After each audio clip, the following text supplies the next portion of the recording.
Buenas noches, gracias por continuar conectados a la señal de Canal 13. Estamos en vivo 8 y 7 de la noche, soy Ernesto Rivera. Vivimos en un país donde existen más de 120 volcanes, de los cuales 5 están activos. En Costa Rica, la mayoría de las personas hemos visto u oído o sentido el temblor de una explosión volcánica. Pero ¿cuánto sabemos de volcanes? ¿Qué son? ¿Por qué explotan? ¿Cuándo representan un peligro? ¿Es cierto que todos los volcanes están conectados entre sí? Para indagar en todas estas dudas, invité al geólogo y especialista en volcanes, montañista apasionado y excelente divulgador científico Gino González Llama, quien regresó hace muy poco tiempo de una maestría sobre el tema en Japón, en donde además fue premiado por su trabajo de investigación. Buenas noches, Gino, bienvenido a Costa Rica Noticias. Buenas noches, don Ernesto, bueno, a usted y a las personas que nos están acompañando, ¿verdad? Y felicitarlos también por el premio recién adquirido de investigación con Andrés, que es también amigo mío, y buenísimo. Muchas gracias, estoy muy contento de estar aquí. Buenísimo. Y es abierto a hablar de volcanes, ¿verdad? Que eso es, que es un tema, que es la divulgación científica es una tarea súper importante, porque a los que no somos científicos nos interesa la ciencia, pero hay que aprender a traducirla y vos tenés una buena habilidad para eso. Creo que a todos nos gusta aprender, ¿verdad? Siempre los seres humanos somos muy curiosos, y más en temas como que muchas veces tenemos o pensamos que son sobrenaturales, como los terremotos, los volcanes, el espacio. Y pues bueno, estos espacios son muy importantes para aclarar dudas y quitar mitos más que todo. Vamos con uno. Hoy la jornada no podía ser más oportuna. 2 fenómenos gigantes en el Pacífico y 8 erupciones del Etna en Italia, al otro lado, en Europa. Están conectados el sismo de 6.9 en Nueva Zelanda, la alerta de tsunami 8.1 en Hawái y las erupciones del Etna. ¿Se conectan estas cosas? Bueno, ¿cómo podríamos decirlo? Al final, pues, todo tiene un origen común, que es el interior de la Tierra, ¿no? Pensar de que un terremoto, por ejemplo, los que están ocurriendo hoy, que han sido 3 grandes terremotos que ocurrieron en cuestión de horas, un terremoto de magnitud 7.3, luego 3 horas después uno 7.4 y 20 minutos después uno de 8.1 en Nueva Zelanda. ¿Esos están todos en la zona del Pacífico? Todos están en lo que llamamos nosotros el cinturón de fuego del Pacífico, donde se generan los terremotos más grandes del mundo y más del 75% de los volcanes activos del mundo. Pero bueno, usted me pregunta en el caso del volcán Etna. Pues el volcán Etna estaba activo un poco antes, ¿verdad? Sí. Claro, las erupciones de este volcán son muy espectaculares, ¿verdad? Porque vemos esas fuentes de lava que se levantan más de 3 kilómetros y es un volcán que de tiempos históricos, inclusive desde la época de pues, los griegos en la mitología, siempre ha sido un volcán muy activo. Entonces, pues es natural que este volcán esté haciendo erupción. La conexión entre ellos, no hay una conexión directa. Indirectamente se conectan porque todo viene del interior de la Tierra, ¿no? Pero al final, como decir, esto produjo esto a grandes distancias, es muy difícil de explicar.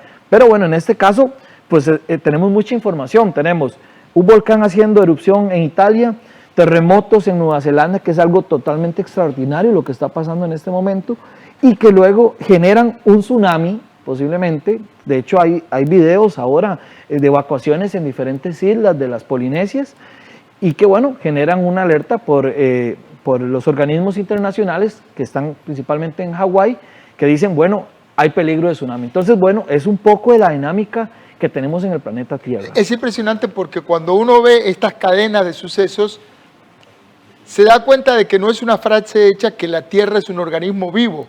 O sea, es una materia viva, cambia, y una cosa pega a la otra, ese efecto de encadenamiento. Claro, uno ve, la Tierra es como, bueno, hay una frase que dice, Planeta Feroz, hay un programa, me acuerdo, en televisión, y uno lo ve con un volcán que hace erupción de un día para otro, cambia la actividad, luego hay un terremoto, luego también se generan los tsunamis. Entonces, lo que está abajo de nosotros está muy activo, de una forma muy diferente a la que podemos pensar, porque uno cree que algo activo es un ser vivo, pero la Tierra está diciéndonos que está en constante cambio.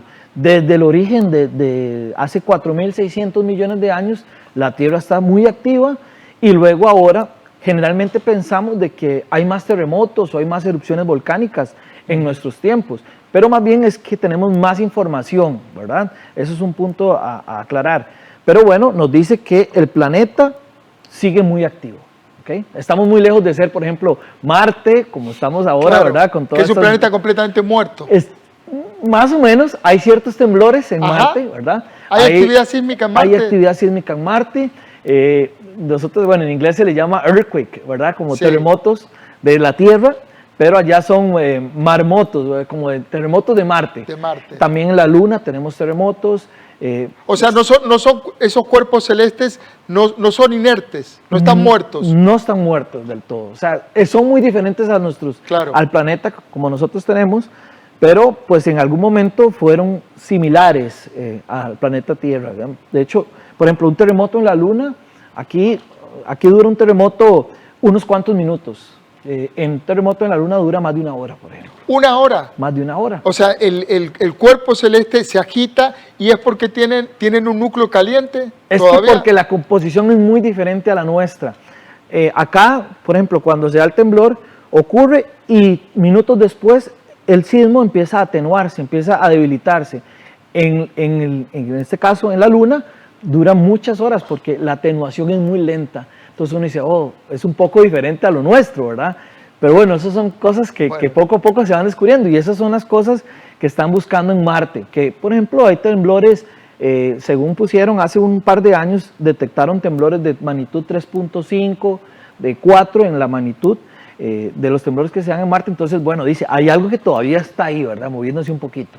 Impresionante. Ahora buscaba datos para la entrevista y me sorprendió, y te hago la consulta. Encontré cifras diversas en cuántos volcanes hay en Costa Rica. Encontré 120 por un lado y encontré otras cifras de más de 200.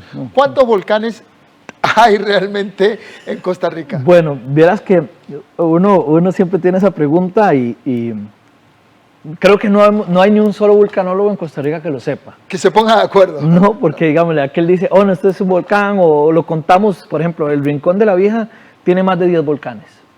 El volcán Barba. Lo que conocemos como un volcán, Rincón de la Vieja, técnicamente se podría entender como 10 volcanes juntos. Exacto. Por ejemplo, el Barba. Uno dice, bueno, el Barba es un volcán, pero ahí tiene más de 6 volcanes. Entonces uno dice, bueno, entonces ¿cómo nos ponemos de acuerdo, verdad? Solo contando los volcanes que están en la superficie. También tenemos muchísimos volcanes bajo el nivel del mar, que vienen desde la isla del Coco, un poco más, que la isla del Coco es otro volcán, que fue un volcán hace 2 millones de años. De hecho, la cordillera volcánica de la isla del Coco es la más extensa de todo Centroamérica. Uno podría pensar, bueno, los volcanes de Centroamérica vienen desde Guatemala hasta Panamá. Ajá, el territorio, sobre el espinazo continental. Exacto, pero más bien los nuestros, o sea, la cordillera que viene un poco casi que desde los Galápagos, desde las Islas Galápagos, viene hasta Costa Rica. Es una serie de volcanes enormes que están bajo el nivel del mar, y eso es mucho más grande. Bueno, como les dije, la isla del Coco es un volcán, y entonces a la hora de ponernos de acuerdo nunca llegamos a un punto, ¿verdad? Pero estamos hablando de que tenemos más de 200 volcanes. Claro, hay algunos volcanes que podemos dividirlos entre volcanes que están extintos, es decir, que ya ellos nunca más van a volver a hacer erupción, o por lo menos en los tiempos, en unos cuantos miles de años. Otros que están dormidos, que cuando decimos dormidos es un volcán que no ha hecho erupción en los últimos 10.000 años, ¿verdad? Que para nosotros...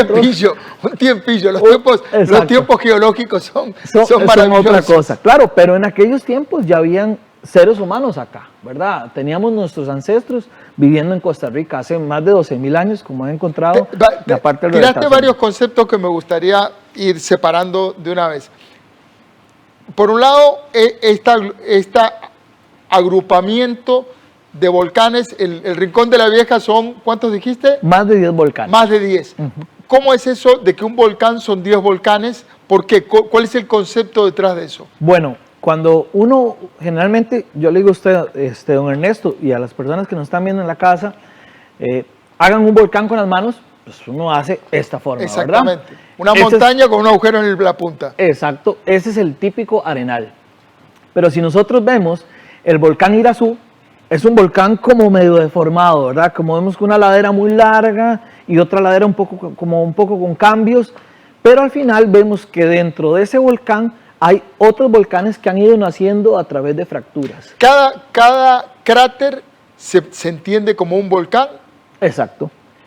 Cada cráter, no una fumarola, un cráter. Un cráter, o sea, cuando decimos un volcán es un lugar donde la lava, en este caso el magma que está dentro de la tierra, que es este fundido que nosotros vemos que cuando sale a la superficie es rojo, cuando sale a la superficie genera una estructura que muchas veces es como cónica, otras veces pues puede ser un simple cráter. Eso es un volcán, básicamente. Entonces, por ejemplo, cuando nosotros hacemos el paseo común, ¿verdad?, de los domingos, cuando vamos al volcán Irazú, cuando vamos subiendo ahí por todos esos campos, ¿verdad?, todos esos colores tan lindos que están todos los cultivos gracias al volcán. Ahora me explicas un poco la influencia en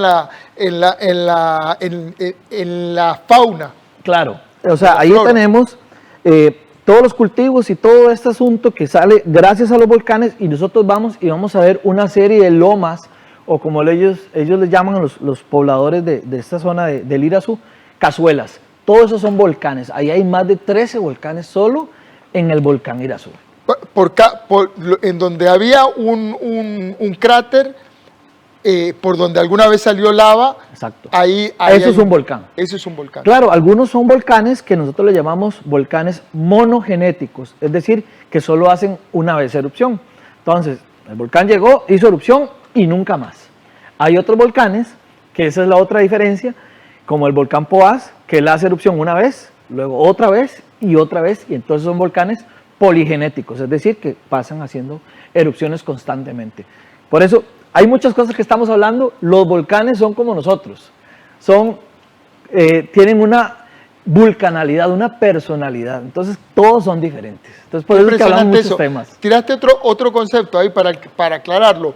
Volcanes muertos, que ya están muertos, exacto, volcanes dormidos y volcanes activos. Exacto. Cuando decimos un volcán dormido, es un volcán, como le dije, que no ha hecho erupción en los últimos 10.000 años, pero puede hacer erupción. Puede volver. Puede volver. Y un volcán activo, por ejemplo, el Arenal. ¿Por qué puede volver? O sea, digamos, en esos tiempos geológicos tan generosos de 10.000 años, ¿cómo saber si está muerto o está simplemente dormido? Ok, bueno, generalmente si nosotros vemos la cordillera volcánica costarricense, los volcanes prácticamente están en una sola línea. En una línea. Entonces, ahí es donde se puede generar una erupción, es el lugar más probable. Entonces, por ejemplo, tenemos el volcán Orosi, que tiene no sé ni cuántos años de no hacer erupción porque no se ha estudiado muy bien este volcán, pero este volcán está en esa línea donde el magma que está abajo puede llegar a la superficie. Entonces, es un volcán potencial a hacer erupción. Bueno, no podemos decir cuándo, pero por eso hay que ponerle esos instrumentos. Atentos los viandantes de Orosi. Exacto, ¿verdad? Entonces, es un lugar donde podría hacer erupción en algún momento. ¿Cuándo? No lo sabemos, ¿ok? Pero cuando los volcanes están en esa zona, son los propensos a hacer erupción. No puede aparecer, por ejemplo, muchas veces las personas nos dicen, en Escazú vieras que yo sentí unos temblores y creo que puede aparecer un volcán ahí. No, ahí no pueden haber volcanes porque nuestros volcanes están del otro lado, donde está todo el Turrialba, Irazú, Poás, toda esa línea, ahí es donde están los volcanes. Ahí lo que nos está indicando es que debajo de la tierra hay una vena de magma. ¿Eso es? Eso es más o menos, sí, ese es el concepto. Eso es como una mano, ¿verdad? Hay algo, los volcanes serían estos, los dedos, sí, y hay algo que los alimenta. Más por debajo. Claro, pero si usted ve, don Ernesto y las personas que nos están viendo, los volcanes van alineados, y también aquí donde los volcanes van alineados, las placas tectónicas están chocando. Hay una confusión. Ellas van aquí y aquí van los volcanes. Entonces al final creemos que está conectado todo de alguna u otra manera. Porque por ejemplo, la placa Coco se mete bajo la placa Caribe, el agua del mar es el motor que genera los volcanes. Se mete en el interior de la Tierra y hace que luego suba las cosas y se suben en esa vena volcánica o en esa fractura que van alineados los volcanes y luego se acumulan, que llamamos cámaras magmáticas. Llega un momento que tiene mucha presión, como un refresco gaseoso, ¡pum! Explotan violentamente. Y ahí se van generando los volcanes. O sea, esa estructura que hacemos con las manos es el resultado de procesos que vienen desde el mar hace cientos de miles de años. Estaba investigando ahora y la mayor erupción volcánica de la que hay registro es el volcán Tambora, en Indonesia. Abril de 1815. Ahí murieron, ojo a la cifra, 73,000 personas en el número conservador que encontré. La mayoría no murió con el volcán, sino que se murió de hambre. Claro. Se murió de hambre. Claro. Y hay un concepto que te pido nos expliques. ¿Qué significa el concepto de invierno volcánico? Ese volcán provocó, creo que el único invierno volcánico que está documentado. Bueno, los volcanes, primero que todo, ahí estamos hablando de que el volcán generó, por así decirlo, una tragedia, ¿no? Sí. Murieron muchas personas.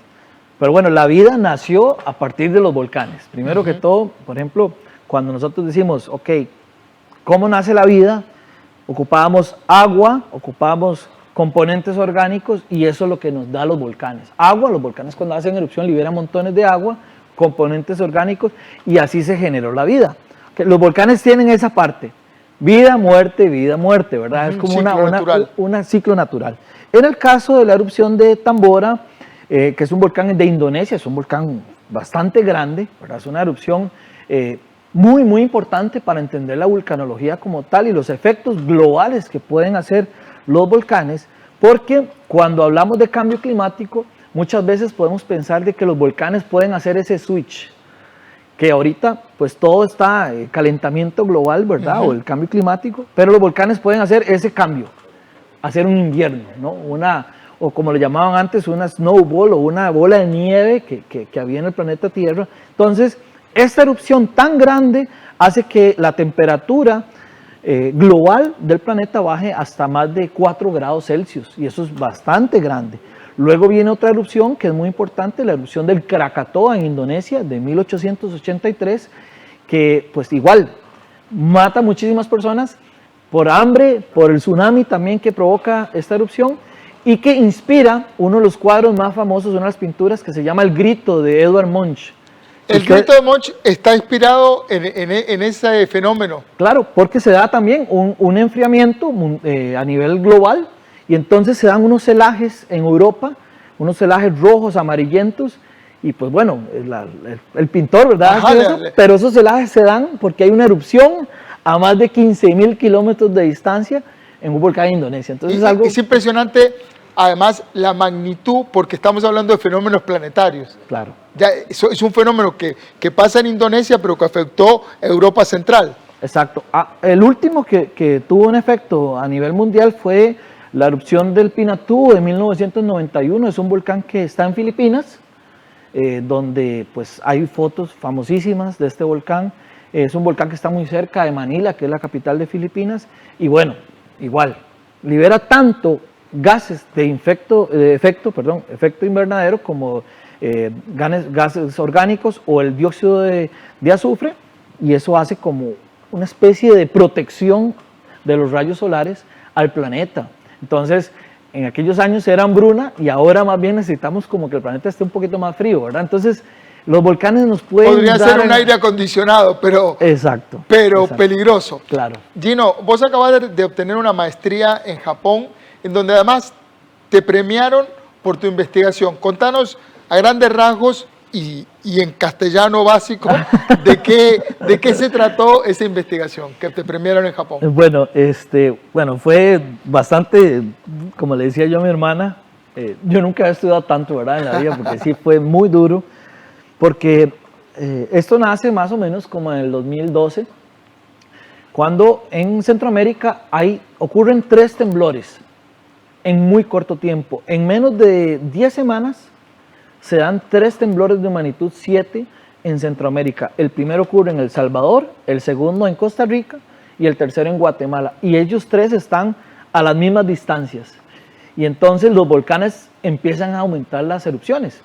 Entonces, bueno, ¿qué fue lo que encontramos básicamente en este trabajo de investigación?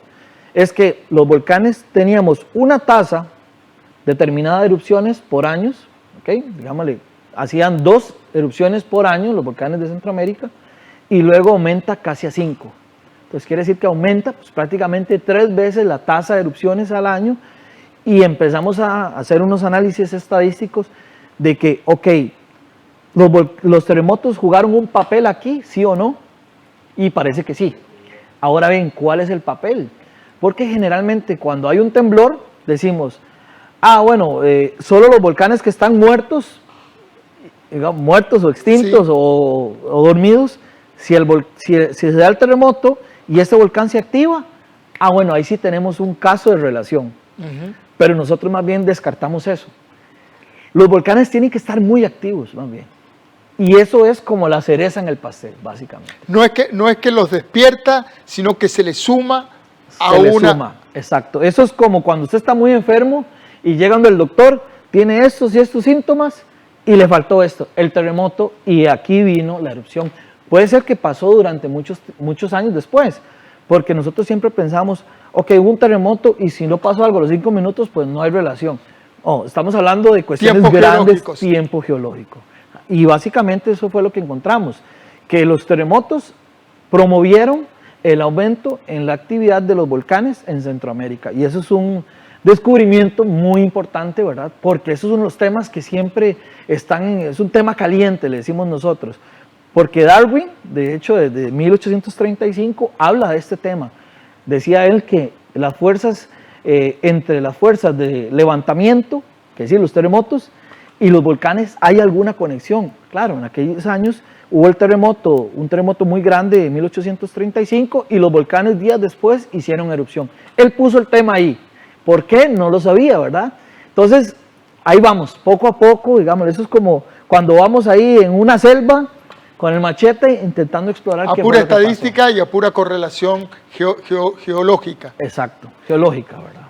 Gino, se nos acabó el tiempo, pero lo bueno de entrevistas como estas es que uno se queda picado a saber más. Así que, bueno, en una próxima seguimos hablando de volcanes. Te agradezco mucho, Gino González Llama, geólogo, aficionado al senderismo y apasionado de los volcanes. Muchas gracias y más bien pues invitarlos a las personas que visiten nuestros volcanes. Hay comunidades que los están esperando, lugares muy bonitos, ¿verdad? Y buenísimo, gente muy amable, ¿verdad? Buenísimo. Muchas gracias. Muchas gracias, Gino. Buenas noches. Buenas noches. Gracias también a ustedes por quedarse ahí, por acompañarnos, por compartir con nosotros la ciencia relacionada con el conocimiento del lugar donde vivimos. Entendamos a Costa Rica, entendamos el planeta Tierra. Estamos arriba de una piedrita y vamos todos juntos, unidos en nuestro destino. Recuerde, trabajamos para usted. Somos la televisión pública de Costa Rica.